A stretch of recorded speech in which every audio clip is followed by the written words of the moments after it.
ఈ పరకామణలో భారీ ఎత్తున అవకతవకలు జరిగాయని 2023లో ప్రైమ్9 ఛానల్ వెలుగులోకి తెచ్చిందని TTD board member Bhanuprakash Reddy అన్నారు. అది నేడు వాస్తవం అయిందని, ఇప్పుడు ఈ కేసును సిబిఐ విచారణకు హైకోర్టు ఆదేశించిందన్నారు.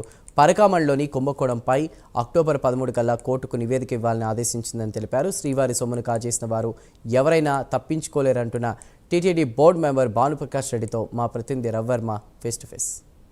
ప్రసిద్ధిగాంచినటువంటి తిరుమల శ్రీవారికి కోట్లాది మంది భక్తులు ఉన్నారు. అలాగే భక్తులు కానుకగా సమర్పించే ఆ కానుకలు సైతం పరకామణ నుంచి చోరీ చేసినటువంటి ఘటన నేటికి కొనసాగుతూ ఉంది. అయితే ఆ ఘటన మీద ఇవాళ హైకోర్టు ఆదేశాలతో సిఐడికి విచారణ చేపట్టాలని చెప్పేసి కోరారు. ఆ నేపథ్యంలోనే దానిలో ఆ కేసులో ఇంప్లీడ్ అయ్యేందుకు కూడా టీటీడీ పాలక మండలి సభ్యుడైన భానుప్రకాష్ రెడ్డి మనతో పాటు ఉన్నారు. వారిని అడిగి తెలుసు. సార్ నమస్తే. ఇవాళ ఎందుకు పరకామణలో ఆ రోజు ఘటన ఏం జరిగింది, ఏంటి, ఎలా భావించాలి? దీన్ని ఈ లోక్ అదాలత్ ఈ కేసును క్లోజ్ చేశారు, మళ్ళీ మీరు ఇంప్లీడ్ అయ్యి కేసు రివైజ్ చేసి సిఐడికి అప్పగించాలని చెప్పి హైకోర్టు డైరెక్షన్స్ వెళ్ళింది. దీన్ని ఎలా భావించాలి?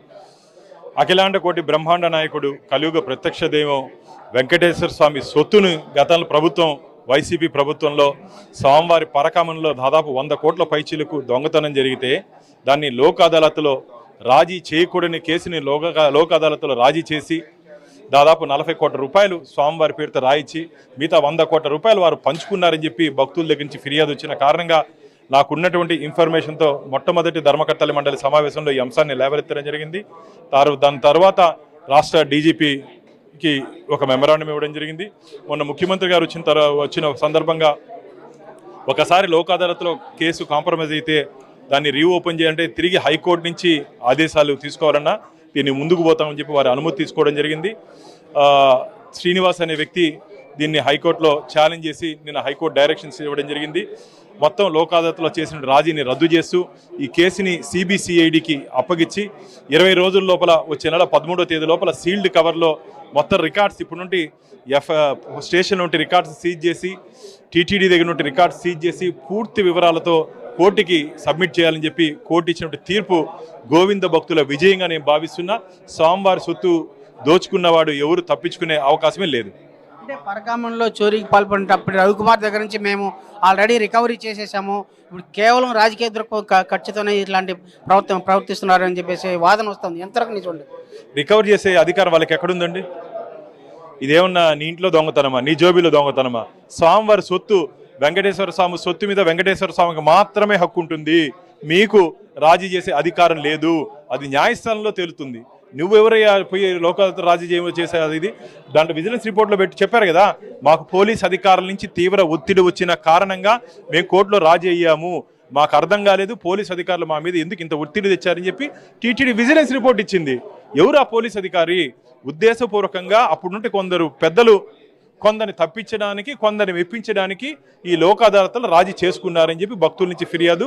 మేమైతే దీంతో సంబంధం ఉన్న ప్రతి ఒక్కరిని సూత్రధారుల్ని, పాత్రధారుల్ని, వాటాదారుల్ని అందరినీ స్వామివారి ముందు నిలబెట్టబోతాం. ఇదే కేసుని మొదట ప్రైమ్9 బయటపెట్టింది. అయితే ఇప్పటికి కూడా మా ప్రైమ్9 సంస్థ మీద కేసులు అయితే టీటీడీ అధికారులపై కేసు పెట్టారు. అయినా కూడా ఇప్పుడున్నటువంటి విధానంలో చూస్తూ ఉంటే ఇది మరి పెద్ద కేసుగా భావించాల్సి వస్తుందా? ఎట్లా భావించాలి? ఖచ్చితంగా పూర్వకాలంలో లోక కళ్యాణం కోసం యాగాలు చేస్తూ ఉంటే రాక్షసులు వచ్చి మాంసం ముద్దలేశారంట. అట్లా మంచి కోసం పనిచేస్తున్నటువంటి ప్రైమ్9ని ఆ రోజు చాలామంది మిత్రుల్ని, నాకు తెలిసి చాలామంది రిపోర్టర్స్ని, కెమెరామెన్ల మీద అక్రమ కేసులు పెట్టడం జరిగింది. అది మంచిది కాదు. ఆ తాటాకు చప్పులకు ఎవరు భయపడరు. నిజమే ఆయుధంగా పనిచేసే ప్రెస్ వాళ్ళని బెదిరిస్తే ఎటువంటి పరిస్థితులను బెదిరరు. ఈరోజు వాళ్ళగా తగులుకున్నారు. ఆ రోజు అక్రమ కేసులు పెట్టారు. ఈరోజు నిజమైన కేసుల్లో ఎవరెవరు తప్పు చేస్తారో వాళ్ళు తగులుకుంటారు. ఇప్పుడు ప్రధానంగా అంటే పరకామణితో పాటు తులాభారం కూడా ఉంటున్నారు. అది ఎలా ఉంటుంది? అంటే పరకామణి, తులాభారం రెండు కూడా చోరీకి పాల్పడే అవకాశాలు ఉన్నాయి. తులాభారంలో కూడా భారీ అవినీతి జరిగింది. దాని తొందరలోనే వివరాలు వెల్లడిస్తాం. ఇది ప్రధానంగా అంటే స్వామివారి పరకామణి చోరీ కేసులో కూడా ఆ రోజు ప్రైమ్9 ఛానల్ బయటపెట్టింది. ఇవాళ అది యథార్థమైంది.